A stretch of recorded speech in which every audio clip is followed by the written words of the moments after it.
নির্বাচনের তারিখ ঘোষণা করে দেন। কে কি বললো এটাতে কিছু আসে যায় না। আপনার হারাবার কিছু নাই।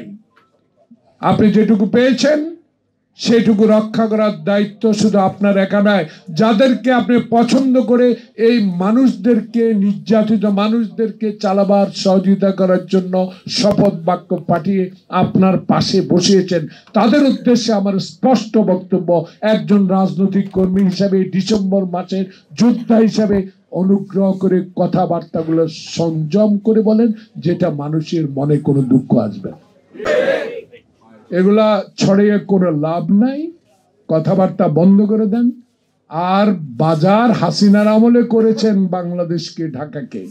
এখনো 5,000 না কত হাজার লোক এখনো এখানে চাকরি করে। এ বিষয়েও সরকারকে শ্বেতপত্র প্রকাশ করা উচিত, কত লোক এখানে আছে। তাই আজকে সরকারকে অনুরোধ করব, ওদের কথা কান না দিয়ে দেশের মানুষের কথা চিন্তা করেন। আগামী মার্চ মাসের 1 তারিখে রোজা আসতেছে। এই রোজায় যেন আওয়ামী লীগের প্রেতাত্মারা আবার সিন্ডিকেট তৈরি করতে না পারে। মানুষের প্রতি খেয়াল রাখেন।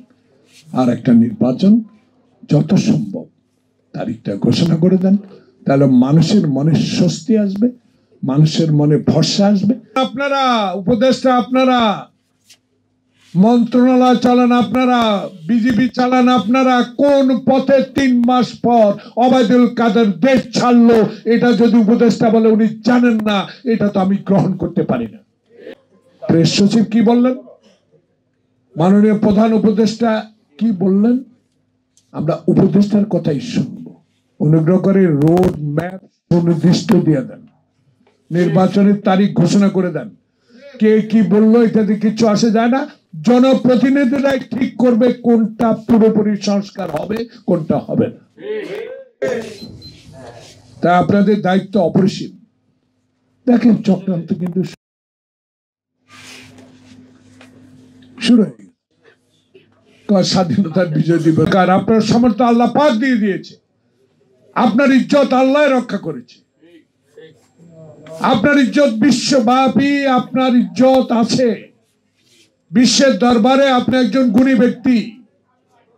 যে ব্যক্তিটি আপনাকে কষ্ট দিয়েছে, মামলা দিয়েছে, 18 তলা পায়ে হেঁটে লিফট ছাড়া উঠতে সহযোগিতা করেছে, লিফট বন্ধ করে দেওয়ার সহযোগিতা করেছে, সেই ব্যক্তি আপনি এই দেশে মানুষের কাছে যে সম্মান পেয়েছেন। আগরতলার পাশে ব্রাহ্মণবাড়িয়াই যথেষ্ট আপনাদেরকে ঠেকাবার জন্য।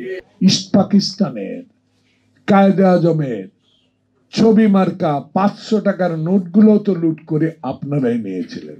তখন ইন্ডিয়ার 1 টাকা কত আর পাকিস্তানের 1 টাকা কত ছিল? ওসমানীর হেলিকপ্টার কেন খারাপ? আসলে কি খারাপ ছিল না? পাকিস্তানি অস্ত্র শস্ত্র সারেন্ডার করে সব আধুনিক অস্ত্রগুলো ভারতে নিয়ে যাওয়ার পরিকল্পনা। সহযোগিতা করেছেন, সম্মানও করেছি। 7 দিনে একবেলা খাওয়াইছেন কুমড়া। এগুলো কথা বললে অনেকে মনে করবেন হিন্দুস্তান বিরোধী, ভারত বিরোধী। ভারত বিরোধী তো অবশ্যই করব। যে ভারত আমাকে সমর্থনের নামে আমার দেশের সম্পদ লুট করে নিয়ে যাবে, আমার দেশের গণতন্ত্র হত্যা করবে, আমার দেশের অন্য দলকে জোর করে নির্বাচনে আনবে, তার বিরোধিতা তো বাংলাদেশ জাতীয়তাবাদী দলে করবে, অনেকেও করবে।